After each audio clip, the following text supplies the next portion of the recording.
Hello friends, मैं हूं सचिन। जहां हम पर्सनल फाइनेंस और मनी मैनेजमेंट के बारे में बात करेंगे।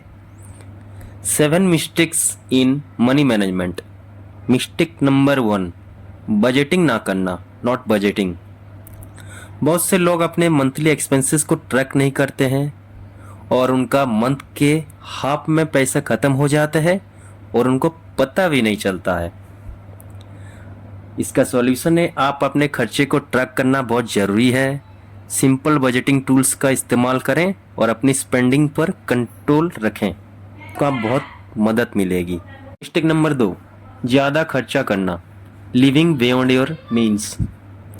जब हम अपनी सैलरी के हिसाब से ज़्यादा खर्चा करते हैं, जैसे लग्जरी आइटम्स या ब्रांडेड प्रोडक्ट्स, तो हम अपनी फाइनेंशियल फ्यूचर को रिस्क पर डाल देते हैं। आपको अपनी लाइफस्टाइल को अपनी इनकम के हिसाब से सेट करना होगा। सेविंग्स और इन्वेस्टमेंट को अपनी प्रायोरिटी बनाना होगा। फॉर एग्जांपल, जैसे किसी का सैलरी है 20,000 और वो चला गया है 1.5 लाख का फ़ोन खरीदने, वो भी किस्त पर। को कोई एक्सपेंसिव चीज़ लेना है तो आप उसको पैसा सेविंग्स से पे कीजिए, ना कि क्रेडिट कार्ड, ना कि ईएमआई से पेमेंट कीजिए। मिस्टेक नंबर 3, इमरजेंसी फंड नहीं बनाना, not having an emergency fund. अगर आपके पास इमरजेंसी फंड नहीं है तो कोई भी अनएक्सपेक्टेड सिचुएशन जैसे मेडिकल इमरजेंसी या जॉब लॉस आपको फाइनेंशियली बहुत मुश्किल में डाल सकती है। तो इससे बचने के लिए आप 3 से 6 महीने के एक्सपेंसेस का एक इमरजेंसी फंड बनाइए। ये आपको स्ट्रेस फ्री रखेगा और फाइनेंशियल सिक्योरिटी मिलेगी। आप इस फंड को लिक्विड एसेट्स जैसे सेविंग्स अकाउंट या लिक्विड म्यूचुअल फंड में रखें, ताकि जब ज़रूरत हो तुरंत एसेस कर सकें। और आप मंथली एक इमरजेंसी फंड का परसेंटेज रखिए जो कि आपके सैलरी से होगा। जैसे आपका सैलरी का 20% हो गया, 15% हो गया, या फिर आप 30% भी रख सकते हैं। मिस्टेक नंबर 4, क्रेडिट कार्ड डेब्ट को इग्नोर करना, इग्नोरिंग क्रेडिट कार्ड डेब्ट। क्रेडिट कार्ड का हाई इंटरेस्ट डेब्ट एक्यूमुलेट हो सकता है अगर आप सिर्फ मिनिमम पेमेंट करते हैं। इससे आपका लोन जल्दी बढ़ता है और लॉन्ग टर्म फाइनेंशियल बर्डन बना रहता है। इससे आप जल्दी छुटकारा पाएं। जितनी जल्दी हो सके अपने क्रेडिट कार्ड का बैलेंस क्लियर करें। इन्वेस्टिंग अर्ली, अगर अपने अर्ली एज में इन्वेस्ट नहीं किया तो आप कंपाउंड इंटरेस्ट के बेनिफिट्स को मिस कर रहे हैं।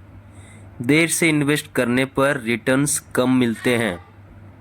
इसका सॉल्यूशन यह है, इन्वेस्टिंग का सबसे बड़ा बेनिफिट होता है कंपाउंड इंटरेस्ट। आपको अर्ली एज से इक्विटी, म्यूचुअल फंड, स्टॉक्स में इन्वेस्ट करना शुरू कर देना चाहिए।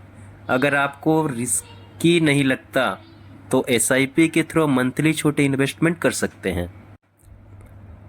मिस्टेक नंबर 6, ज़्यादा रेंट पर खर्चा करना, spending too much on rent.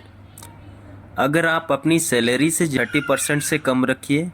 अगर आप एक सिटी में जॉब कर रहे हैं तो रूममेट के साथ रहने का सोचिए, या फिर पेइंग गेस्ट में भी रहने का एक कॉस्ट इफ़ेक्टिव ऑप्शन रहता है, आप उसको भी ले सकते हैं।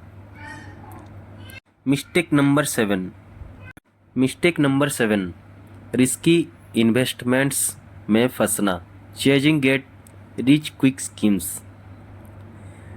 एग्जाम्पल, क्रिप्टो करेंसी या गैम्बलिंग जैसे हाई रिस्क इन्वेस्टमेंट्स में लोग जल्दी पैसा कमाने के चक्कर में नुकसान करवा बैठते हैं। इसका सॉल्यूशन, आपको लॉन्ग टर्म और डाइवर्सिफाइड इन्वेस्टमेंट में पैसा लगाना चाहिए। एक्स्ट्रा एक बात बोलता हूँ, फाइनेंशियल गोल्स सेट ना करना, नॉट सेटिंग फाइनेंशियल गोल।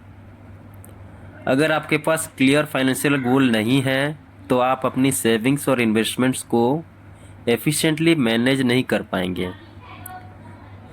तो आप क्लियर और स्पेसिफिक्स गोल सेट कीजिए, जैसे इमरजेंसी फंड हो गया, होम डाउन पेमेंट हो गया, गोल्स को डिफाइन करके आप अपने पैसों को डायरेक्शन दे सकते हैं।